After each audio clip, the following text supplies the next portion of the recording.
আপনি কি জানেন, মানুষ সেলসের ক্ষেত্রে লজিক দিয়ে সিদ্ধান্ত নেয় না, সিদ্ধান্ত নেয় ইমোশন দিয়ে।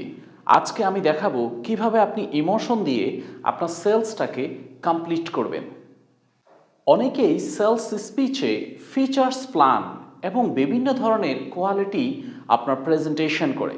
প্রসপেক্টের সামনে যখন আপনি এগুলো বলছেন, প্রসপেক্টের মাথায় ভিন্ন ধরনের গেম কিন্তু খেলছে। প্রসপেক্ট ভাবছেন যে এই প্রোডাক্টটা আমার লাইফের কোয়ালিটিটাকে বেটার করবে কিনা, অর্থাৎ সে হুক করতে চাচ্ছে, তার ইমোশনটাকে অ্যাটাচ করতে চাচ্ছে।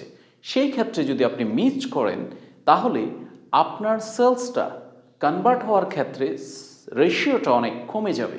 সেলসটা শুরু করবেন আপনার ইমোশন দিয়ে। ড্রিমটাকে টাচ করার চেষ্টা করুন, প্রবলেমটাকে অ্যাকনোলেজ করার চেষ্টা করুন, ইমোশনটাকে কানেক্ট করার চেষ্টা করুন। এরপরে 10% লজিক যোগ করুন। যেমন এক্সাম্পল হিসাবে, আপনি তো আপনার ফ্যামিলির জন্য অনেক বড় কিছু করতে চান।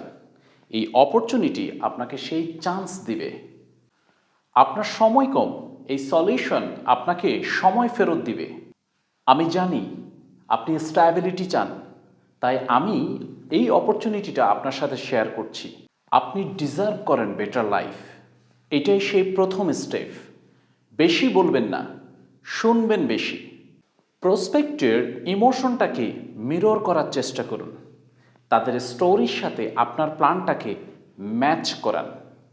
সেলসে যদি আপনাকে জিততে হয়, তাহলে ইমোশনটাকে আপনার কানেক্ট করতে হবে। শুধু ফ্যাক্টস আলোচনা করলেই চলবে না। এই ধরনের সেলস স্ক্রিপ্ট পেতে কমেন্ট করুন সেলস 10x।